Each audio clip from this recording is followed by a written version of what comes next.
After 13 years of Tory rule with 3 prime ministers in one chaotic year recently, his path to power is clear. Piers Morgan, known for his outspoken personality, is once again stirring up controversy, this time focusing on UK Labour Party leader Keir Starmer.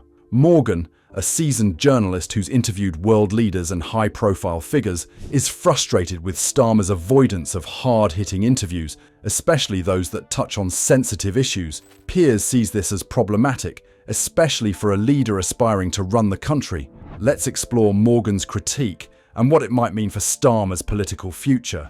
Piers Morgan's frustration with Starmer. Morgan has interviewed many global leaders, including Britain's prime ministers, Ukraine's Volodymyr Zelensky, and even Donald Trump. Despite this, Starmer and his team have consistently declined Morgan's interview requests. Piers interprets this reluctance as evasive and feels that it undermines Starmer's credibility as a leader. For Morgan, avoiding challenging questions sends the wrong message about Starmer's transparency and readiness for leadership. Disconnect between Labour's values and Starmer's lifestyle.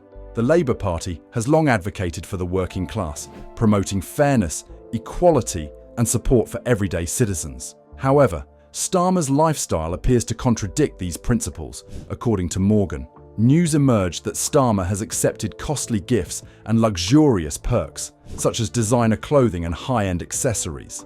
This image clashes with Labour's brand, especially when British citizens face rising living costs. For instance, Starmer reportedly rented a £20,000 a month apartment for his son during his studies, which Morgan sees as out of touch with the realities of working-class life. For many, these choices signal a disconnect. In a period of economic struggle, Morgan argues that a leader of a party founded on working-class values should show more humility. Piers believes that such displays of privilege can alienate Starmer from the very people Labour claims to represent. The woke debate and avoidance of controversial topics. Another issue Morgan raises is Starmer's perceived avoidance of woke and social issues.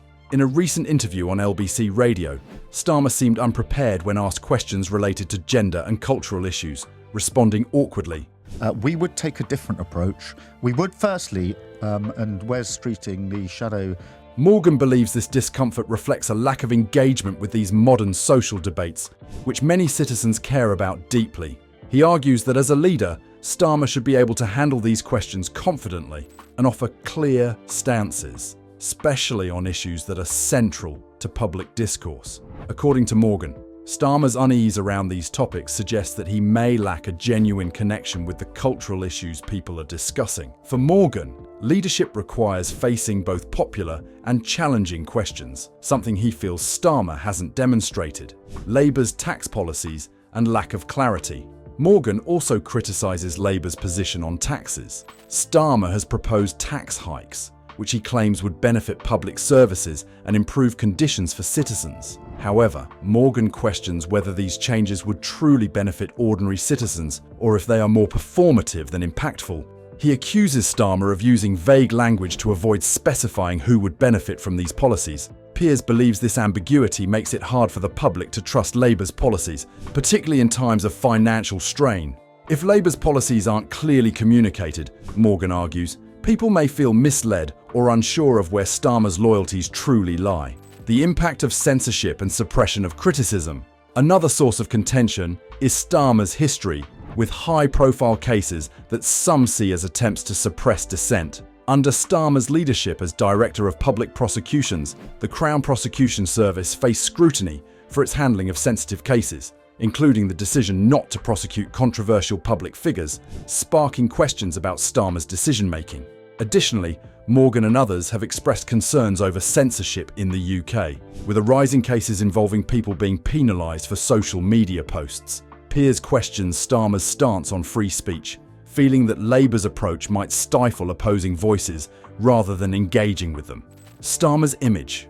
Problem. To Piers, Starmer's choices give the impression of a leader who is more concerned with avoiding controversy than addressing the public's concerns. Morgan's frustration reflects a broader sense that Labour under Starmer is more focused on managing public perception than on offering concrete solutions to real problems. Adding to this, prominent figures like Elon Musk, Donald Trump, and Jeremy Clarkson and anything that is that results in the suppression of free speech have also criticised Starmer, pointing out similar issues with his leadership style and policy stances. This collective skepticism suggests that Morgan isn't alone in doubting Starmer's readiness to lead.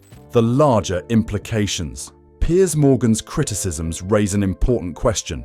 Can Starmer handle the challenges of leadership? Morgan argues that if Starmer isn't willing to face tough questions from journalists, he may struggle to handle the pressures of international diplomacy. If Starmer becomes Prime Minister, he would have to negotiate with assertive leaders like Vladimir Putin and Xi Jinping. For Morgan, the ability to confidently address difficult questions is a fundamental trait of any effective leader. Everything should be done within international law, but I don't want to step away from... Morgan's concerns resonate with a wider sense of dissatisfaction with Labour's communication strategy, which many see as overly cautious. In Morgan's view, Labour's tendency to avoid controversial discussions weakens its credibility and gives the impression that the party is indecisive. The verdict: transparency and accountability matter. Morgan's critiques of Keir Starmer emphasise the importance of transparency, accountability, and relatability in political leadership. Morgan, who has built a reputation on asking hard-hitting questions, feels Starmer is failing to live up to these standards. From avoiding interviews to embracing a lavish lifestyle, Starmer's actions appear to conflict with the values he professes to uphold. Ultimately, Morgan and his supporters believe that if Starmer can't answer tough questions or connect with the struggles of ordinary citizens, he may not be prepared to lead the UK through its most pressing challenges.